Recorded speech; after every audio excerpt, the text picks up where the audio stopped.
Muy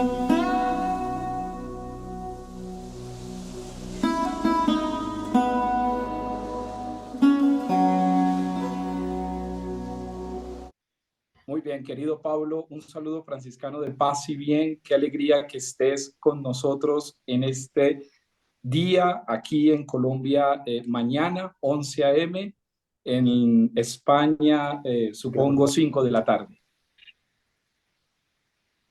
Sí, sí, se corta un poquito, de vez en cuando se queda como congelada la imagen. Vamos a ver si podemos comunicarnos. Ok, ¿aquí me escuchas bien? Sí, sí, sí. Bien. Perfecto, pues es un gusto, realmente es un gusto tenerte, Pablo, en medio de todas tus ocupaciones, que hayas sacado este pequeño espacio para dialogar. Está con nosotros el padre Carlos Andrés, que es el promotor vocacional nacional.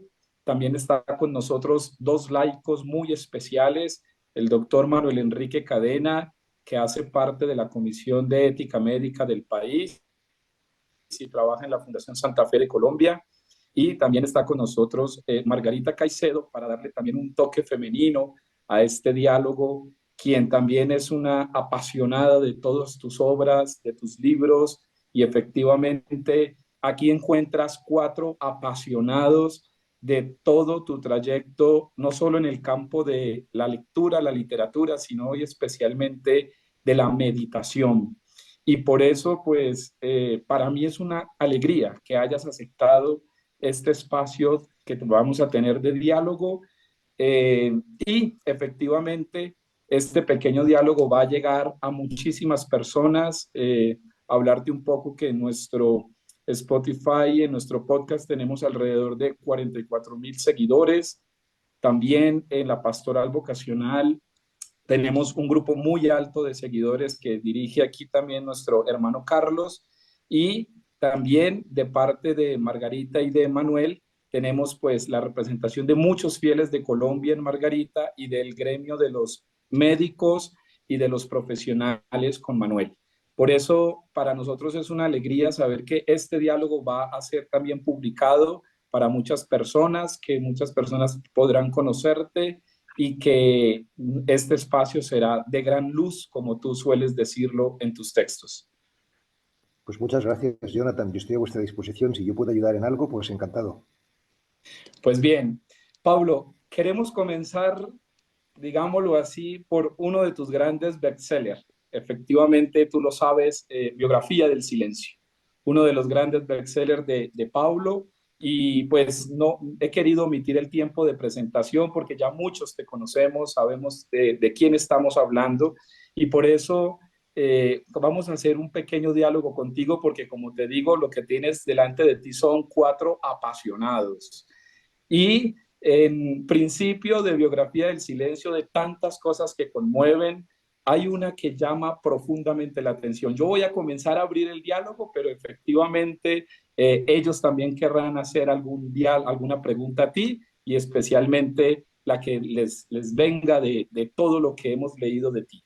En Biografía del Silencio hay un texto maravilloso en donde tú a principios, muy principios del capítulo, dices que cuando te encontraste en el camino interior, lo primero que hiciste fue como desencontrarte. Un poco en mis palabras fue lo que interpreto de ese descentrarse, de ese desencuentro del encuentro, si lo pudiéramos decir de esa manera. Quisiera primero preguntarte, ¿por qué te desencontraste? ¿Qué es eso de descentrarse cuando te encontraste?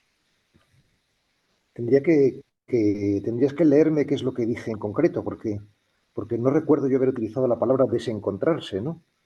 Eh, no sé, lo que se me ocurre decirte, porque tampoco es exactamente la cita, es que lo que nos cuesta a la hora de emprender la aventura interior es descubrir que hay muchas cosas dentro de nosotros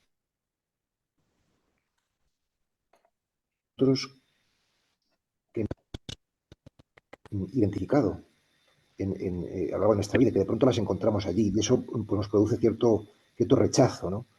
Es decir, que lógicamente tenemos una dimensión inconsciente y que por eso se llama así, porque no la conocemos, ¿no? Y tenemos una dimensión sombría que se puede identificar con lo inconsciente y eso requiere ser integrado y, y eso pues lleva un trabajo que es propiamente el trabajo interior. No sé si estoy respondiendo a lo que me estás preguntando en concreto. Claro que sí, claro que sí. Es fundamental esto de el descentrarse y en el descentrarse volver a ese yo profundo. Otra de las grandes expresiones que usas en tus libros, el yo Ujú. profundo. Qué rico que pudiéramos saber qué vale ese yo profundo. Ahora quizás te he entendido mejor a lo que te referías, ¿no? Evidentemente, cuando hablamos de centramiento, esto es algo positivo, pero estar egocentrado, esto ya no sería tan positivo, ¿no? Entonces, sí que uno debe, en el camino espiritual, debe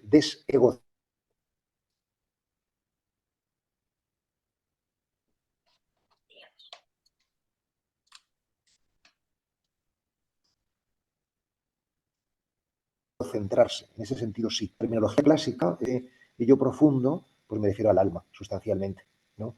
Entonces, en la meditación y en la vida interior se trata de poner la intención de la mirada interior, ponerla en el fondo, no en la forma, no en lo más superficial, ¿no?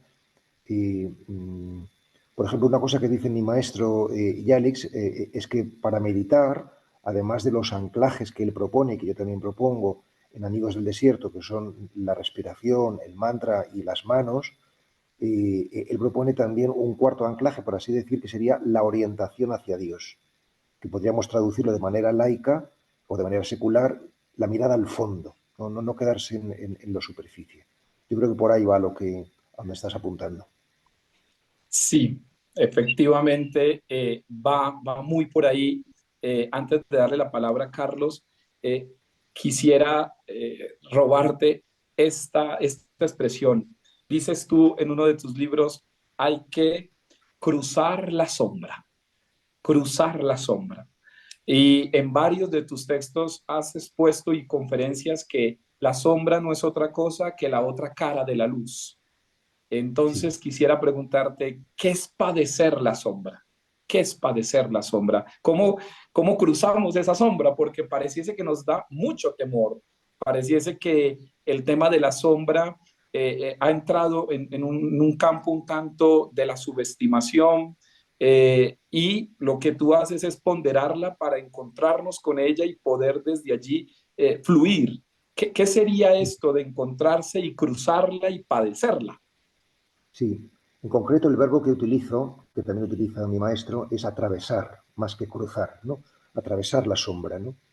Y evidentemente en la vida ordinaria tenemos emociones tóxicas y pensamientos oscuros de todo tipo que nos asaltan, pero esto es particularmente significativo cuando nos acontece en la práctica meditativa, en el periodo de silenciamiento, ¿no? Porque cuando acontece ahí, significa que emerge esa emoción tóxica o ese pensamiento oscuro, no para fastidiarnos o no simplemente porque esté ahí, sino para sanarlo. Y por eso ahí, en ese momento, es el más oportuno para trabajar la sombra, ¿no? ¿Y cómo se atraviesa? Que por donde va tu pregunta. Pues la propuesta que hacemos en Amigos del Desierto y que yo he heredado de mi maestro, repito,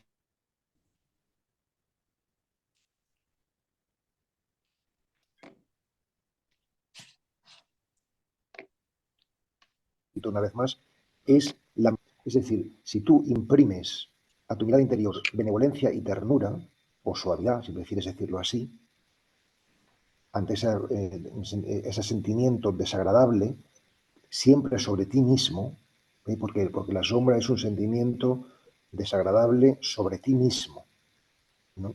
Si tú imprimes a eso una mirada amorosa, eso poco a poco se va disolviendo. No es que desaparezca, sino que se disuelve, que es diferente, ¿no? Disuelve significa que queda ahí, pero ya queda, no, queda disuelto, no queda de una manera hiriente, de una manera vergonzante, de una manera que nos está destruyendo, ¿no? Sino que, bueno, se va suavizando y va disolviéndose, ¿no?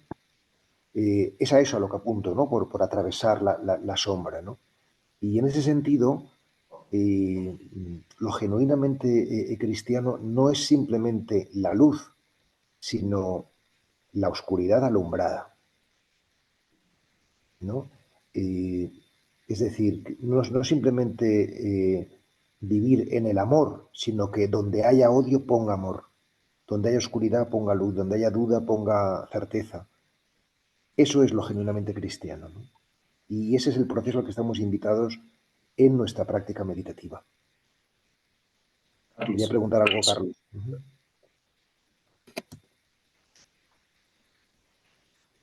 Muchas gracias, de verdad, por este espacio. Y bueno, allí, digamos que al escucharlo, pienso, por ejemplo, eh, como inicia, por ejemplo, biografía de la luz, que es hablando, sé que no fue como calculado, entendía en el libro, de colocar primero la figura casi de San José, ¿no? Me parece curioso allí cómo se empieza a hablar de San José, no sé si realmente lo premeditó, pero en el libro, pues según lo que entendía, como que no fue tan así y creo que se fue dando, ¿no? Incluso dice que se puede leer de manera así, por donde uno quiera comenzar, en fin.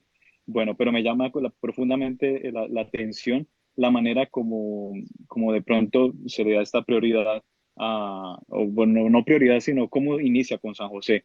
Entonces empiezo a ver como lecturas, no sé, como rescatando aquello que está oculto, me daba la impresión. Esas son interpretaciones mías como lector, ¿sí? Cómo lo que está oculto, lo que de pronto nadie le está prestando atención. Sí, sabemos muy bien la importancia de María dentro de la iglesia, en fin, pero cómo buscar estas perspectivas alternativas, por ejemplo, hablando de una misión, entonces centremos la atención en el hacer, en la parte pastoral, pero nos recuerdas que hay que ir a revisar qué hay detrás de esa misión, qué hay detrás de ese hacer. Y por qué no pensarlo también en la lógica de nuestros, pues yo lo pensaba en la vida de donde hay pecados también, ¿no? Decía, nos centramos en el pecado externo que se comete, pero no miramos la profundidad con lo que yo puedo entrar a meditar incluso con esa realidad de pecado en el momento en que pues no lo estoy haciendo, sino que interiormente está eso que llamamos tentación. Entonces creo que estas perspectivas de, no sé cómo decirlo, como de no quedarnos con lo que aparece externamente, que es lo que incluso podría ver yo que hace mucho daño, cuando nos quedamos todo el tiempo hacia afuera, el problema hacia afuera y no empezamos a mirarnos interiormente, creo que es el daño que puede hacerse la persona, ¿no? Entonces, digamos que esto para qué, bueno, todo este pequeño resumen para pues preguntar concretamente si en la experiencia propia de su meditación ve que de pronto puede haber, bueno, sé que es muy osado decirlo, pero como que puede haber una solución a nuestros conflictos, eh, sí, que pasan cotidianamente a través de la meditación. O sea, como que la meditación veo que en la medida que nos ayude a ser conscientes, como que hay algo de sanación ahí en la vida. Es lo que me intuyo allí, algo así. Bueno, es muy interesante esto último que estás comentando, ¿no? Porque yo creo que lo que te da la vida interior, o la vida espiritual, o la vida meditativa, más que una solución a nuestros conflictos, es darnos cuenta de que no hay conflicto, que es muy diferente, ¿no? O sea, el conflicto lo pone la mente, lo ponemos nosotros, pero realmente la realidad no es conflictiva en sí misma. Es decir, lo que de alguna manera estamos llamados a entender y a experimentar es que todo es gracia, o dicho de otra manera, que todo es perfecto y necesario en el orden en el que está, ¿no? Claro, eso desde la mente pues no lo vemos, ¿no? Pero precisamente la mente necesita la iluminación o la gracia para poder verlo, ¿no? Por ejemplo, no sé, si me pasa algo desagradable como es, no sé, romperme una pierna, pues seguramente romperme la pierna es perfecto y necesario para mí en este momento, aunque yo lo vea como una contrariedad o como una adversidad. ¿Por qué? Porque a lo mejor me ayuda a pararme, me ayuda a tener más tiempo de reflexión.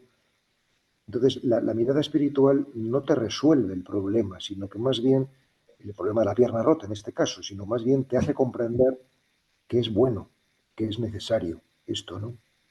Entonces, en la medida en que lo extraordinario de la providencia o de la gracia de Dios, ¿no? Es que en la medida en la que tú vas aceptando todo lo que llega como perfecto y necesario, te van llegando menos adversidades.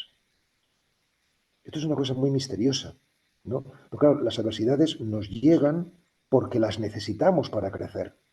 Pero si ya hemos aprendido la lección, ya no nos llegan tantas, porque ya la hemos aprendido, entonces ¿para qué va a llegar?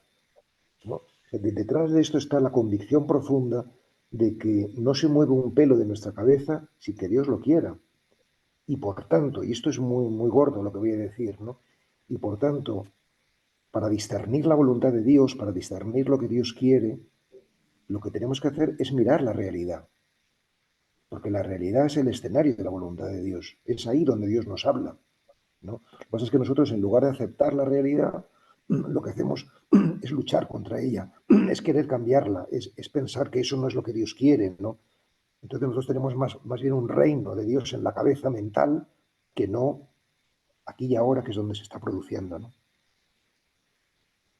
Sí, quisiera allí hacer como una segunda pregunta y creo que esto exige también de parte, pues de quien se adentra en este camino espiritual, esa apertura del corazón, ¿sí?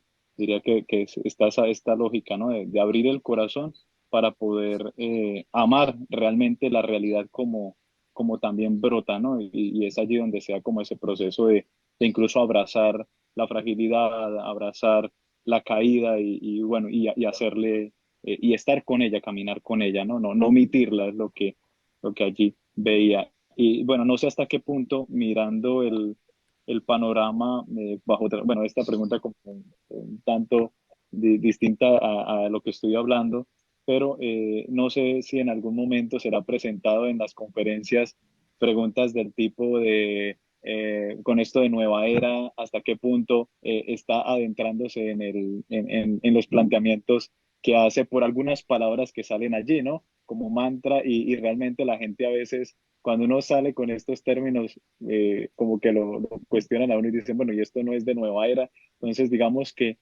¿qué hace que este camino espiritual no caiga en sincretismo, ¿sí? Eh, sí, en nuestro camino espiritual. O yo tengo como una teoría personal y es que hay cosas que se están generando en la nueva era que es como para mí el sincretismo es como un cúmulo de cosas y que no saben de dónde vienen. Entonces yo digo, el camino espiritual sabe de dónde viene cada cosa. Pues no sé, eso se me ocurre ahora, Sí, pero pues le muy bien. pregunto a usted Es allí de esta situación. una pregunta muy, muy bonita y muy interesante. O sea, había que diferenciar entre sincretismo y síntesis. Es decir, el hecho de que nosotros pertenezcamos a una tradición, o por ejemplo, que hablemos en una lengua, el castellano en este caso, no quiere decir que no podamos aprender otras lenguas, y no solamente aprender otras lenguas, sino realmente enriquecer la propia con lo ajeno, ¿no? Es decir, que una cosa es que es bueno enriquecer y otra cosa es que si mezclas sin sentido, pues puedes pervertir, ¿no? Y eso sería un poco el sincretismo, que tiene esta connotación más negativa, ¿no? Y yo creo que estamos en un mundo globalizado, no nos que crea, sino que es evidente que es así, ¿no? Es evidente que nunca como hoy las tradiciones de sabiduría han estado tan cerca, ¿no? Y que todos tenemos acceso a todos los libros sagrados de la humanidad, ¿no? Y que eso es un don de Dios, ¿no? Es decir, que eso nos puede hacer comprender nuestra propia tradición con más profundidad, ¿no? Entonces, que haya personas que se asusten, pues también resulta comprensible en el sentido de que siempre lo nuevo, ¿no? Nos produce un cierto temor, ¿no? Porque es desconocido, ¿no? Pero, pero yo creo que se trata de tener prudencia, porque no se trata de correr riesgos innecesarios, pero sí tener una apertura lo suficientemente, digamos, sensata como para enriquecernos de la sabiduría de otros pueblos y de otras tradiciones. Porque, como siempre digo, la verdad no tiene copyright. O sea, que el que es buscador de la verdad aprende de todos los que tienen la verdad, ¿no? Y en cambio, cerrarse y tener miedo, pues el miedo no es un buen consejero, ¿no? Más bien indica pues que estás viviendo tu religiosidad o tu espiritualidad como una ideología que necesitas autoconfirmar, que enseguida te sientes cuestionado, ¿no? O sea, el hombre que vive en verdad no tiene miedo porque vive en el amor, ¿no? Entonces, bueno, yo entiendo que haya personas que tengan reservas, ¿no? Pero creo bueno, que necesitan ser acogidos, hay que enseñar al que no sabe, ¿no? Con todo, y no, nunca encastillarse en lo propio, ¿no? Yo creo que si tú defiendes lo que tú piensas y crees con humildad, nadie te puede tachar de nada, porque tú eres un buscador como todos los demás, ¿no? Y, es decir, no utilizar nunca el Evangelio para, para la autoafirmación personal en contra de otros, ¿no? Sino todo lo contrario, el Evangelio para tender un puente a los otros, ¿no? Si este planteamiento, por ejemplo, nos acerca a otras tradiciones, pues qué bien, mucho mejor que nos acerque que nos aleje, ¿no? Así es. Pablo, hay tres palabras que tú has trabajado también que nos ha apasionado mucho. Quietud, lentitud, plenitud.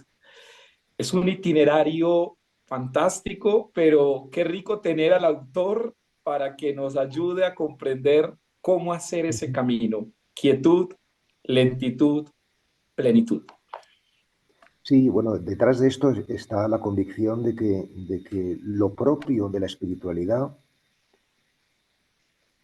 o lo propio del espíritu, en contra de la mente, es que el espíritu se toma tiempo. O sea, es decir, cuando Jesús de Nazaret es increpado por la gente y le dicen, esta mujer ha sido sorprendida en flagrante adulterio, ¿tú qué dices? Él se toma tiempo para responder. Y dice el Evangelio que se agacha, hace dibujos con el dedo en la tierra, es decir, se toma tiempo, ¿no? Es decir, si te preguntan algo y respondes automáticamente o respondes rápidamente, lo que responde es la mente. Mientras que el espíritu siempre escucha, abre un espacio de silencio antes de responder.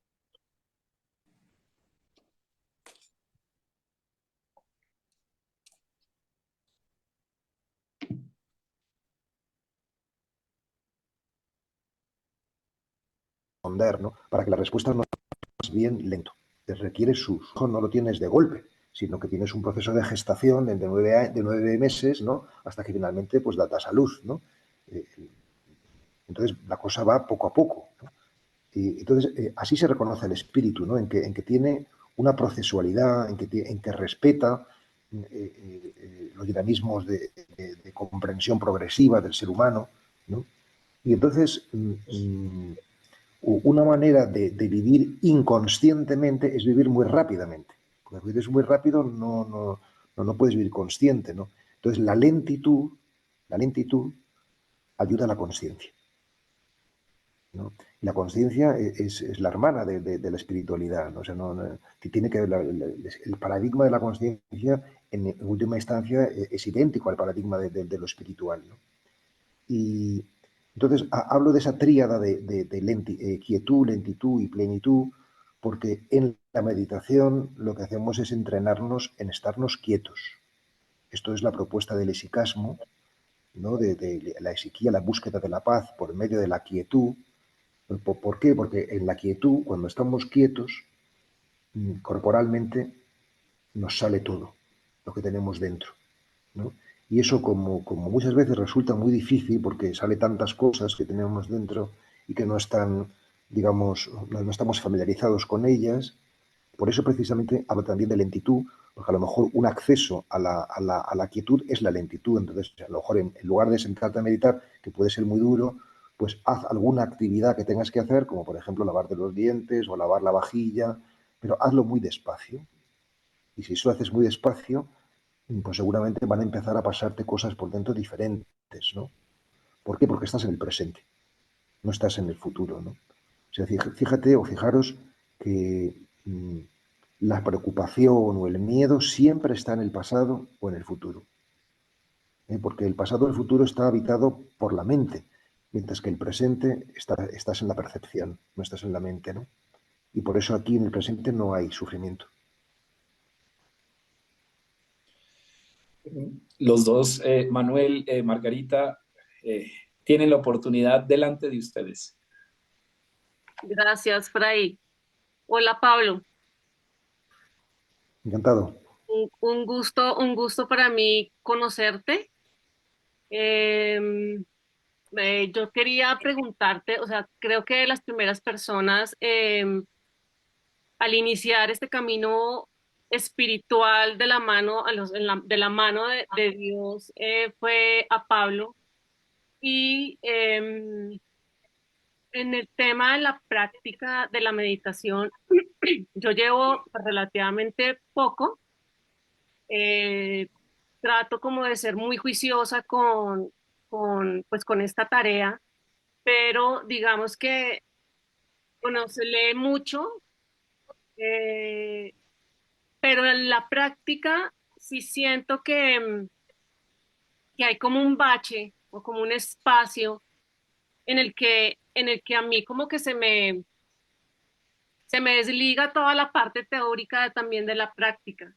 Es decir, tengo espacios en los que me veo muy como sin nada, o sea, tratando como de llegar a ese punto. Obviamente creo que estoy anhelando demasiado poder llegar a un punto de meditación importante, pero ¿qué hacer cuando no hay esos, cuando no se pueden crear esos espacios a partir de la meditación? O sea, no sé si llamarlo por así, espacios como vacíos, en los que no hay como nada. ¿Sí me hago entender? Sí, sí, sí, sí. Claro que sí. O al menos yo pienso que entiendo el horizonte de la pregunta, ¿no? Mm, Lo importante es no juzgarnos y no juzgar tu meditación. No juzgar, no juzgar. ¿Qué significa juzgar? Juzgar significa valorar poniendo la emocionalidad. Entonces, está bien que tú puedas decir, que tú puedas valorar, pero no introduciendo la emocionalidad y por tanto dándole un tinte o un color negativo o positivo, ¿no? Y con esto quiero decir que hemos de atender más bien a los hechos. Y los hechos son que tú todos los días entregas, por ejemplo, 25 minutos, entregas tu tiempo. Los hechos son que todos los días tú entregas tu cuerpo, porque está presente ahí esos 25 minutos ante el misterio de Dios, ante el misterio del ser. Los hechos son que tú entregas tu intención, tú quieres estar en tu mantra, quieres estar en tu respiración, quieres estar en tus manos, ¿no? O en el punto del cuerpo que escojas para recogerte y para concentrarte, ¿no? Entonces, si tú entregas tu tiempo, tu cuerpo y tu intención, no puedes entregar más. Por tanto, no se te puede decir pues que esa meditación no es buena, porque has hecho lo mejor que has podido, ¿no? Entonces, a mí me ayuda a pensar que todos lo hacemos siempre lo mejor que podemos y por tanto no podemos condenarnos, ¿no? Esta conversación que estamos teniendo ahora mismo es la mejor que podemos, porque si pudiésemos hacerla mejor, pues la haríamos mejor, ¿no? Es decir, y así nuestra práctica, ¿no? Entonces, el problema, por ejemplo, de la meditación no es que nos dispersemos mucho o que nos distraigamos mucho, sino que nos enfadamos con nuestra distracción. Pero si tú no te enfadas con tu distracción, ya verás cómo te distraes menos. Entonces, el problema es el enfado. El problema es la búsqueda de una perfección formal. No importa la perfección formal. Lo que importa es la pureza del corazón, ¿no? La pureza de la intención, la puridad de intención. O sea, no importa que lo que diga yo ahora mismo sea muy luminoso o no tanto. Lo que importa es la intención con la que lo estoy diciendo, porque eso es lo que llega y eso es lo que transforma. Sí. Si el contenido también es valioso y es certero, pues tanto mejor, claro, ¿no? Pero lo verdaderamente transformador es el corazón puro. Sí. Eso es lo que nos llega, eso es lo que llega al corazón de Dios y lo que nos llega a los demás, ¿no? ¿Puedo hacer otra pregunta? Claro que sí. Em, digamos que la práctica de la meditación, por lo menos a mí, me ha sacado un poco, no sé, obvio no tengo que juzgar, ya entendí un poco el tema, pero digamos que a mí me ha costado mucho trabajo mantener ese trabajo con mi realidad en familia.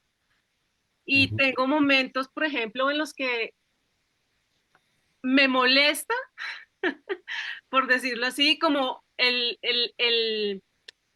sea, como que me saca a una realidad y tengo que vivir en otra realidad que igual, si te soy sincera, me gusta más estar como en la realidad de la tranquilidad, de la meditación y me aporta. Pero hay momentos en que mi realidad, yo soy casada, tengo hijos, pues ando en un corre-corre muy fuerte y a veces choco mucho con eso y eso a mí me causa mucha frustración. ujú. Entonces, Pues, es como, no sé, no he podido como tener el punto de tranquilidad o el punto medio de estar con lo mío y con lo que en realidad también Dios finalmente me está pidiendo, porque sí lo siento de esa manera. Entonces, ha sido como, para mí un choque a veces fuerte. entiendo muy bien que ese suele ser el problema casi siempre, ¿no? Pero en realidad, problema una vez más de la mente, porque en realidad no hay dos mundos, el tuyo como madre de familia y el de la oración, sino que es un único mundo donde está Dios, ¿no? Es decir, que realmente el mundo de la oración y el mundo del cuidado a tus hijos es el mismo realmente, ¿no? Lo que pasa es que nosotros lo vivimos de manera dual, como si fuesen dos y contrapuestos, ¿no? Pero realmente no es así. Es decir, que lo que pasa es que evidentemente para descubrirlo, para descubrir que esto que estamos haciendo ahora mismo, que es conversar, si lo hacemos de corazón, es lo mismo que meditar, porque es conectar con la fuente, conectar con lo genuino. Es lo mismo, aunque tenga distintas formas, porque la meditación es silenciosa y esto es con palabras, ¿no? Pero en definitiva es lo mismo, todo es lo mismo, ¿no? Todo es lo mismo, ¿no? Pero evidentemente tiene distintas formas, distintos trajes, ¿no? Y yo creo que de lo que se trata simple y llanamente es de reservar un momento al día, yo aconsejo media hora, 25 minutos, y que eso sea un territorio sagrado. Igual que tú reservas un momento al día para dormir, y eso no puedes estar sin dormir, porque entonces te mueres. Pues tampoco nuestra alma se muere si estamos sin meditar, sin conectar con lo esencial, sin hacer ese ejercicio, ¿no? De ir al centro, de ir al fondo, ¿no? Eso es todo. O sea, si tú haces eso, si buscas primero el reino de Dios, primero eso y luego todo lo demás vas descubriendo que es la añadidura, ¿no?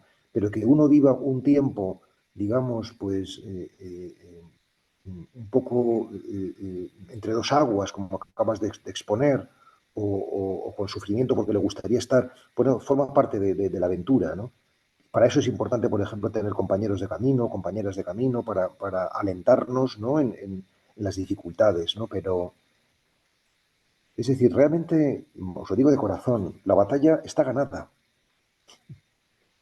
La batalla está ganada, ¿no? Es decir, el reino de Dios está aquí.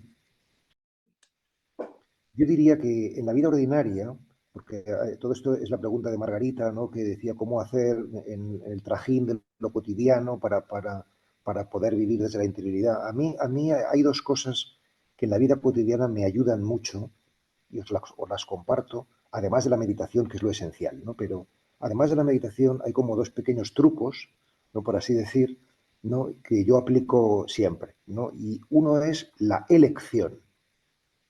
Es decir, ante cualquier situación, yo elijo, me lo digo expresamente, elijo el amor, o elijo la alegría, o elijo la paz. O sea, ahora mismo nos conectamos nosotros, empezamos a hablar y yo elijo, me digo, elijo que este encuentro sea un encuentro hermoso, que sea un encuentro genuino, que sea un encuentro donde hablemos desde el corazón, donde yo intente dar lo mejor de mí mismo.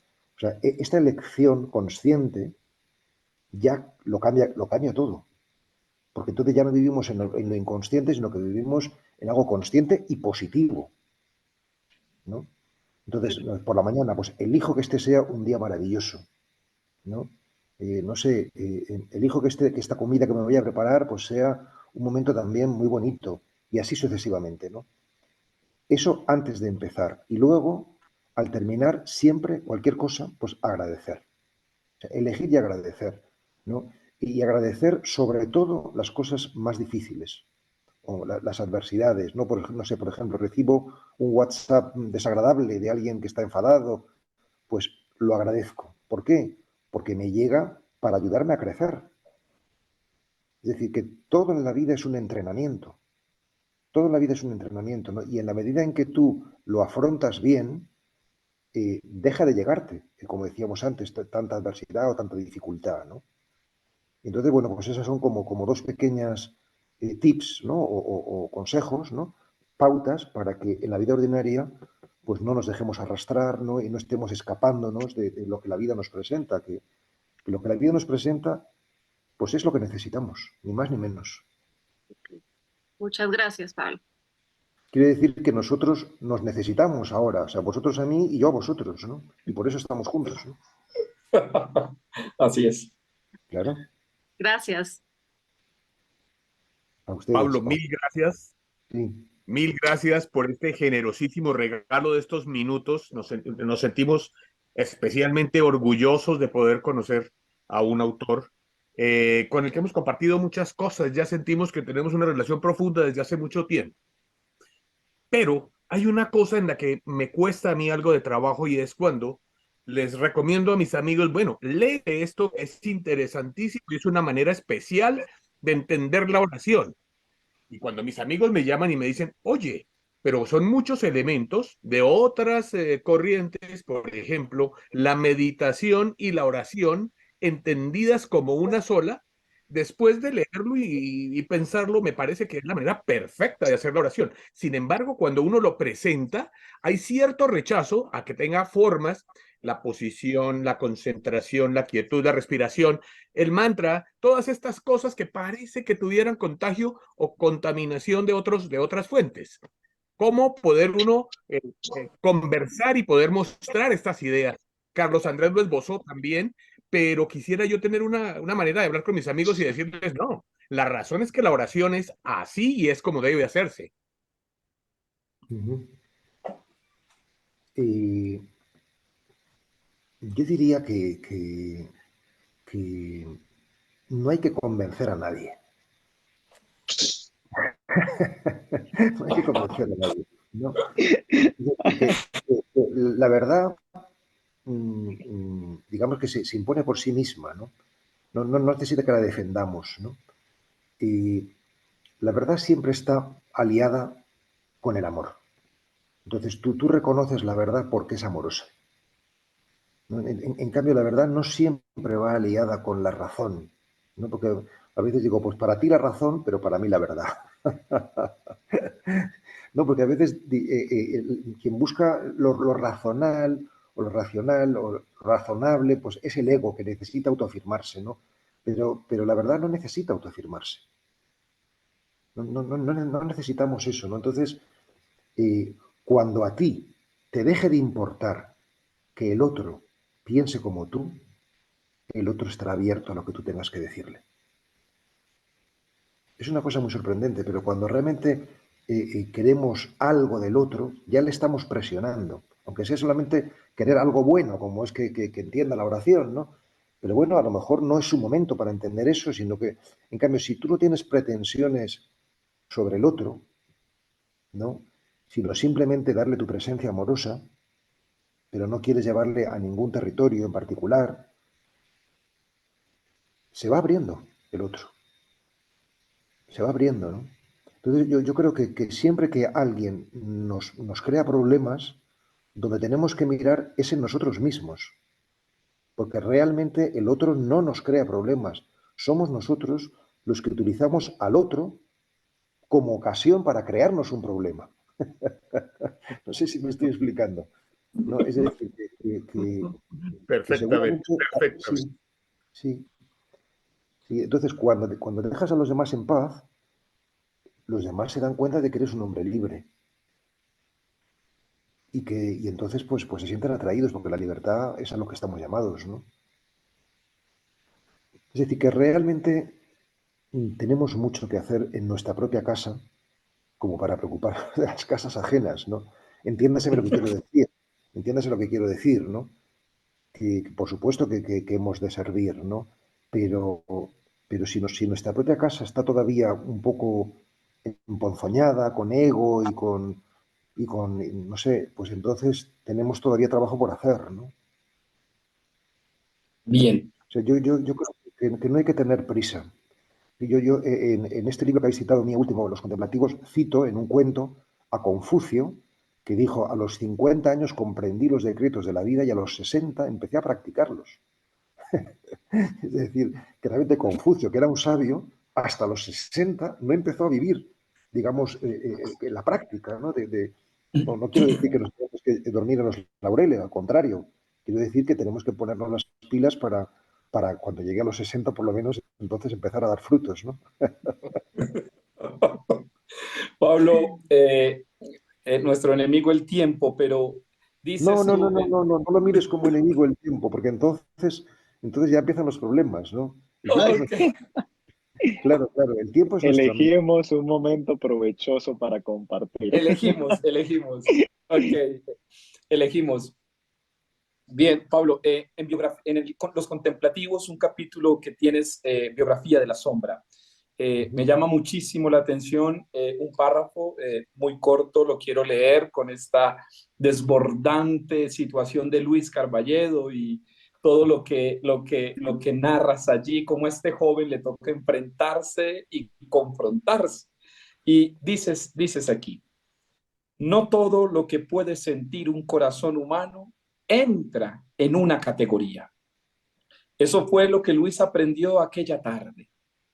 Lo bello y lo siniestro pueden experimentarse en el mismo instante. El instante en que un ser humano cae puede coincidir misteriosamente con aquel en que asciende. Quisiera preguntarte, Pablo, ¿cuánta necesidad tenemos de síntesis? Y con esto termino. Hay un promotor vocacional que tiene jóvenes que están aspirando a ser franciscanos.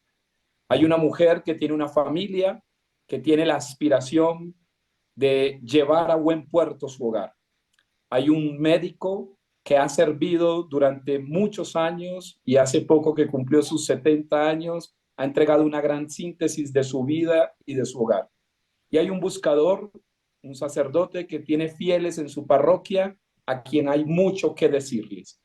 ¿Cómo hacer síntesis hoy, Pablo? Porque tú dices que debemos entrar en el mundo de la conciencia.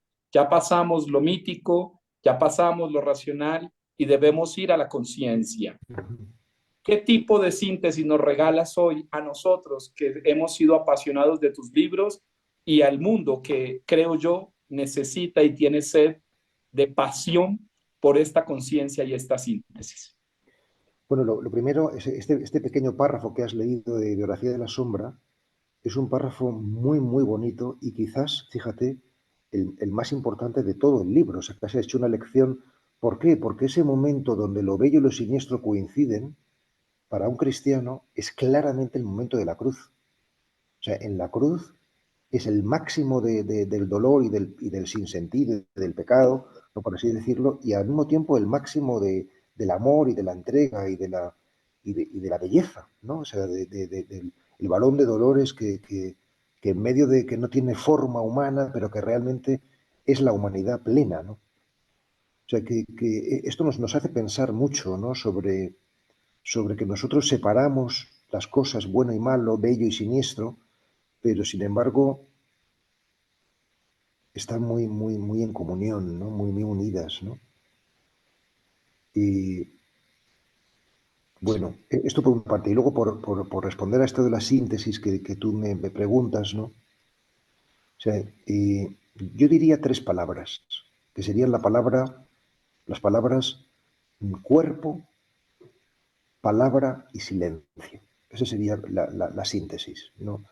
¿En qué sentido? En que nosotros somos cuerpo y mente, cuerpo y palabra. Eso es lo que somos, ¿no? Pero si ponemos silencio, es decir, atención, escucha, escucha Israel, ¿no? Si ponemos atención a ese cuerpo, atención amorosa, y atención amorosa a esa mente, entonces nace el espíritu, ¿no? O sea, en realidad es el misterio que decía antes también Carlos Andrés, el misterio de San José, ¿no? O sea, si el cuerpo y, o sea, la Virgen y San José son el cuerpo y la mente, la creación y la contemplación, ¿no? Si están los dos unidos, nace el espíritu, nace el niño, ¿no? Entonces, ¿cuál sería la propuesta de síntesis, no? Pues cuida amorosamente tu cuerpo y tu mente. Si hacemos eso, el espíritu nace. Esa sería como la síntesis que yo propondría en este momento.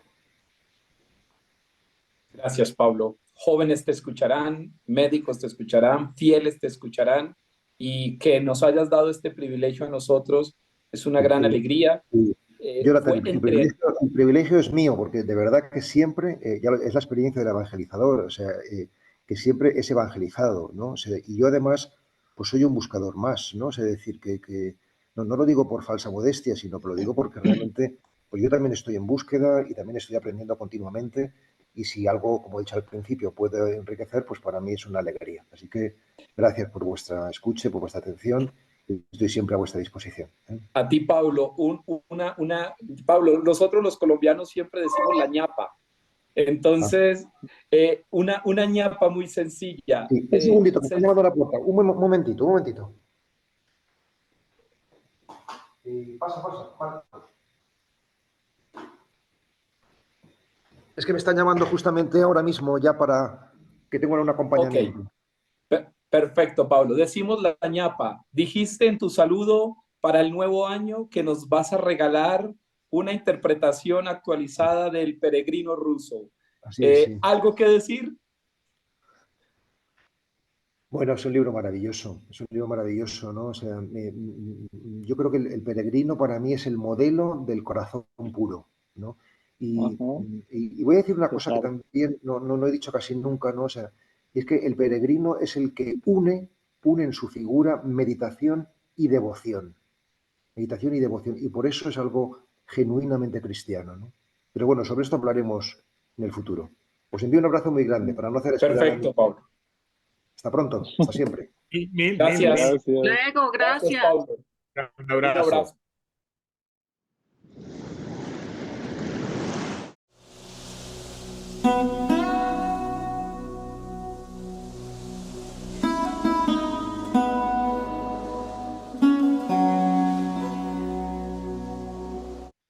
Muy bien, querido Pablo, un saludo franciscano de